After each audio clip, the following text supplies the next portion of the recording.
আসসালামু সবাইকে, তোমরা সবাই কেমন আছো? আমি তোমাদের জাহিদ ভাই আবারও তোমাদের সামনে হাজির হয়ে গিয়েছি। আজকে আমরা ফিজিক্স ফার্স্ট পেপারের আদর্শ গ্যাস ও গ্যাসের গতি তত্ত্ব চ্যাপ্টারের ক খ রিলেটেড যত কোশ্চেন আছে প্রত্যেকটা কোশ্চেনের অ্যান্সার প্লাস সাজেশন আমরা তোমাদের প্রোভাইড করবো। ওকে, সো প্রথম কোশ্চেনটা হলো শিশির অঙ্ক কি? শিশির অঙ্ক কি? প্রথম কোশ্চেনটা কি? শিশির অঙ্ক কি? হিউজ ইম্পর্টেন্ট একটা কোশ্চেন, হিউজ হিউজ প্রায় সময় এই কোশ্চেনটা আসে। শিশির অঙ্ক কি? সো বুঝতে পারছো কতটা ইম্পর্টেন্ট। আমি একই সাজেশনে দিছি প্লাস আবার হলুদ মার্ক করে দিছি, তাহলে তো ভাইয়া এটা আসবেই কোনো না কোনো বোর্ডে। যে তাপমাত্রা একটি নির্দিষ্ট আয়তনে বায়ু উপস্থিতিতে জলীয় বাষ্প দ্বারা সম্পৃক্ত হয় তাকে ওই বায়ু শিশির অঙ্ক বলা হয়। ঠিক আছে, তারপরে শক্তি সমবিভাজন নীতি কি? এটা আমরা তোমাদের অ্যান্সার শিটে দিয়ে দেবো, এটা তোমরা পড়ে নিও। আচ্ছা, এখন অ্যান্সার শিট কোথায় পাবা? অ্যান্সার শিট পেয়ে যাবা আমাদের এই গ্রুপে, HSC plus admission QN audiology group. এই গ্রুপে তোমরা যদি ঢোকো, এই গ্রুপে ঢুকলেই তোমরা কি পেয়ে যাচ্ছ? সাজেশন পেয়ে যাচ্ছ, সাজেশন প্লাস অ্যান্সারও পেয়ে যাচ্ছ। ঠিক আছে, কোয়েশ্চেন অ্যান্সারও পেয়ে যাচ্ছ। ক খ রিলেটেড যত সাজেশন, কোয়েশ্চেন অ্যান্সার সব ড্রাইভে আপলোড করা আছে। এই গ্রুপে ঢুকে ডাউনলোড করে নাও আর দেন পড়ো। পরীক্ষা ইনশাল্লাহ ভালো হয়ে যাবে। ঠিক আছে, সো আর এই গ্রুপে কিন্তু জয়েন হয়ে যাও, কারণ তোমাদের অ্যাডমিশনও কাজে লাগবে। আমরা অ্যাডমিশন নিয়ে অনেক বড় কিছু প্ল্যান করছি, ইনশাল্লাহ ভালো কিছু হবে। আচ্ছা, 3 নম্বর কোয়েশ্চেনটা কি? গড় মুক্ত পথ কাকে বলে? গড় মুক্ত পথ হিউজ ইম্পর্টেন্ট ভাই, হিউজ ইম্পর্টেন্ট, সেই লেভেলে ইম্পর্টেন্ট একটা কোয়েশ্চেন। ঠিক আছে, গ্যাসের অণুগুলো পরপর দুইটি সংঘর্ষের মধ্যবর্তী অতিক্রান্ত গড় দূরত্বকে কি বলা হয়? গড় মুক্ত পথ বলা হয়। গ্যাসের অণুগুলো পরপর দুটি সংঘর্ষের মধ্যবর্তী অতিক্রান্ত গড় দূরত্বকে বলা হয় গড়মুক্ত পথ। আমি প্রত্যেকটা অ্যান্সার তোমাদের পড়ে দেবো না, তোমরা দেখে নিবে। এই আদর্শ গ্যাস কাকে বলা হয় এটা তো জানোই। যেহেতু বাস্তব গ্যাস, দুনিয়া আদর্শ গ্যাস বলে কিন্তু কোনো কিছু এক্সিস্ট করে না, ঠিক আছে। বাট বাস্তব গ্যাসের এত পরিমাণে ভেরিয়েশন যে বিজ্ঞানীরা পরীক্ষা নিরীক্ষা করতে পারে না, ঠিক আছে, এই নিয়ে অঙ্ক করতে পারে না। এই জন্য এইসব পরীক্ষা নিরীক্ষা কিংবা অঙ্ক করার জন্য আদর্শ গ্যাস তৈরি করে নিয়েছে, যেটা দুনিয়া আদৌ এক্সিস্ট করে না। আচ্ছা, চার্লসের সূত্রটি বিবৃতি করো। খুবই ইজি কোশ্চেন। তারপরে সম্পৃক্ত বাষ্পচাপ কাকে বলা হয়? সম্পৃক্ত বাষ্পচাপ কাকে বলা হয়? কোন নির্দিষ্ট তাপমাত্রা কোনো আবদ্ধ স্থানে বাষ্প সর্বাধিক যে চাপ দিতে পারে তাকেই বলা হয় সম্পৃক্ত বাষ্পচাপ। আশা করি বুঝতে পেরেছো। এই প্রত্যেকটা অ্যান্সার আমাদের গ্রুপে পেয়ে যাবা, সো আমাদের গ্রুপে জয়েন হয়ে যাও। ওকে, আচ্ছা, নেক্সট হলো স্বাধীনতার মাত্রা কাকে বলে? স্বাধীনতার মাত্রা কাকে বলে? গ্যাসের ক্ষেত্রে বয়েলের সূত্রটি বিবৃতি করো। বয়েলের সূত্র কোনটা? P1 V1 equals to P2 V2। ওকে, এই বিবৃতি করতে হবে। আপেক্ষিক আর্দ্রতার সংজ্ঞা দাও। এগুলো অনেক ইজি ইজি জিনিস। পরম আর্দ্রতা কাকে বলে? ঠিক আছে, এই 10টা হলো তোমার জ্ঞানমূলক কোশ্চেন। এই 10টা জ্ঞানমূলক কোশ্চেন বলে আশা করা যায় তোমরা কমন পেয়ে যাবে, আশা করা যায়। যুদ্ধ চ্যাপ্টারটা অনেক বড়, অনেক টাইপের কোশ্চেন আসতে পারে, বাট এই 10টা huge important. So I hope তোমরা কমন পাবা ইনশাল্লাহ। আচ্ছা, এবারে চলে আসো তোমার অনুধাবনমূলক কোশ্চেন বা খ নম্বর কোশ্চেন। শীতের সকালে শিশির দেখা যায় কেন?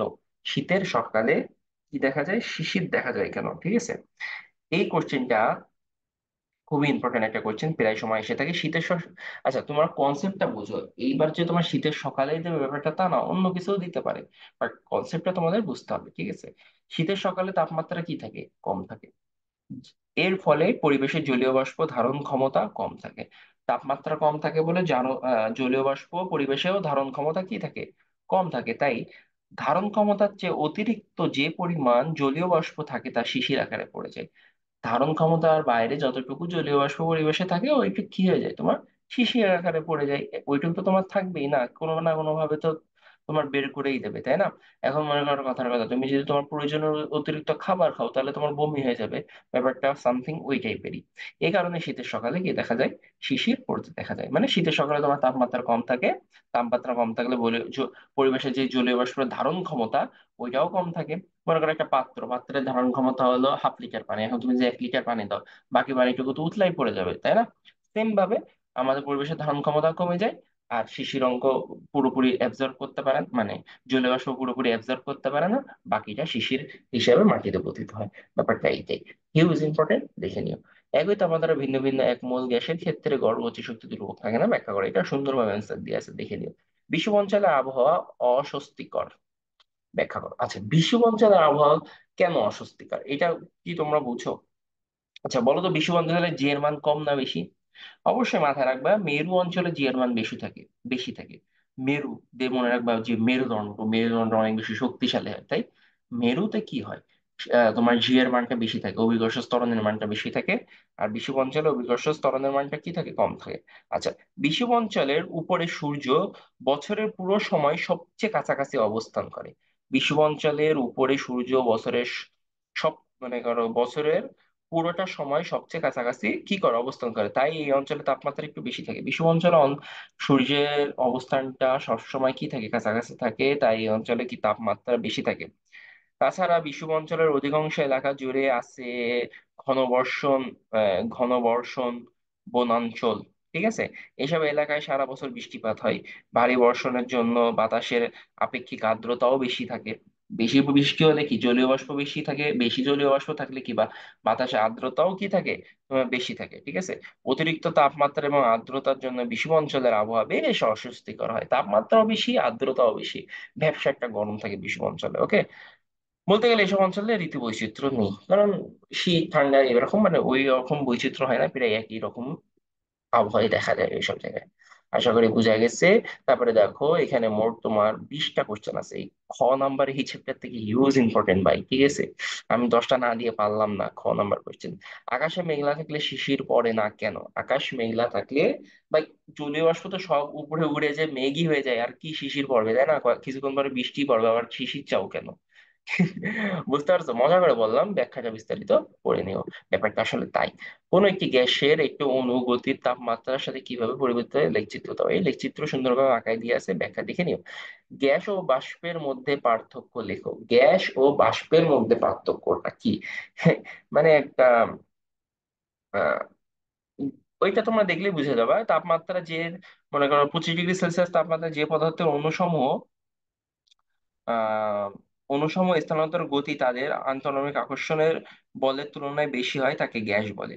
আর তোমার হলো তরলের পরিণত করতে হলে ক্রান্তি তাপমাত্রা নিচে শীতল করে চাপ প্রয়োগ করতে হবে। ঠিক আছে, মানে এই তোমার পার্থক্যগুলো দিয়ে আছে, সবকিছু তোমরা দেখে নিও। গ্যাস কি, তাপমাত্রা কি, এগুলো বুঝতে হবে, দেন পার্থক্যগুলো লিখতে হবে। তাহলে এনাফ। একদম ইজি জিনিস, তোমরা পড়লে একবার পেরে যাবে। আশা করি আমার পড়াই দেওয়ার কোনো দরকার নেই। পরম শূন্য তাপমাত্রায় গ্যাসের গতিশক্তি শূন্য হয়, ব্যাখ্যা। ভাই, পরম শূন্য তাপমাত্রায় গ্যাসের গতিশক্তি তো অবশ্যই শূন্য হবে। ঠিক আছে, কারণ কি? কারণটা আমি তোমাদের একটু বুঝাই দিই। কারণটা হলো, ওই চার্লসের যে সূত্রটা আছে না, ভিটিটা ইজ ইকুয়াল টু ভি 0 1 + θ/273। ঠিক আছে, সো এইখানে তুমি যদি পরম শূন্য তাপমাত্রা বলতে ওই সেটার মানও তো 273 হয়। তাহলে 273/273 মানে 1, 1 - 1 মানে 0, আলটিমেটলি 0 হয়ে যায়। অঙ্কটা তোমরা দেখলেই বুঝা যাবে, ওই চার্লসের সূত্র, জাস্ট সেটার ওই জায়গায় 273 বসবে। ওকে। আচ্ছা, এখানে আরেকটা কোশ্চেন আছে, গ্যাস গ্যাস ও বাষ্পের মধ্যে পার্থক্য দুটো। এটা আগেও একবার রিপিট হয়েছে। শীতকালে বর্ষাকালে কাপড় শুকাতে দেরি। হুম, শীতকাল অপেক্ষা বর্ষাকালে কাপড় দেরিতে শুকায়। অবশ্যই, বর্ষাকালে তো কাপড় ভিজে যায়, শুকাবে কেমনে? ঠিক আছে, এটা তো অবশ্যই। তারপর আর একটা ব্যাপার আছে তোমার হলো যে আর্দ্রতা, আর্দ্রতার একটা রিলেটেড ব্যাপার আছে। জলীয় বাষ্প যদি বেশি পরিমাণে আর্দ্রতা থাকে বাইরে থেকে শুষতে পারে না, আবার কম থাকলে অ্যাবজর্ব করতে পারে। এই টাইপের কিছু কথাবার্তা আছে, এটা ছোটবেলা থেকে তোমরা পড়ে আসতেছো। আশা করি এটাও তোমরা পারবা। আজকে এই পর্যন্ত ছিল। আমি জাস্ট ব্রিফ করলাম, আমি তোমাদের পড়াইনি সত্যি বলতে। আমি জাস্ট কোশ্চেন গুলো একটু ব্রিফ করে দিলাম, তাছাড়া কিচ্ছু না। আর প্রত্যেকটা অ্যান্সার ক খ পড়ানোর মতো কিছুও না। প্রত্যেকটা অ্যান্সার তোমরা আমাদের এই গ্রুপে পেয়ে যাবা। ড্রাইভের লিঙ্ক গ্রুপে আপলোড করা থাকবে, তোমরা ঢুকলেই পেয়ে যাবা। সো প্লে লিস্ট করা আছে, প্রত্যেকটা ভিডিও তোমরা দেখে নিও। আজকে এই পর্যন্ত ছিল। আল্লাহ হাফেজ।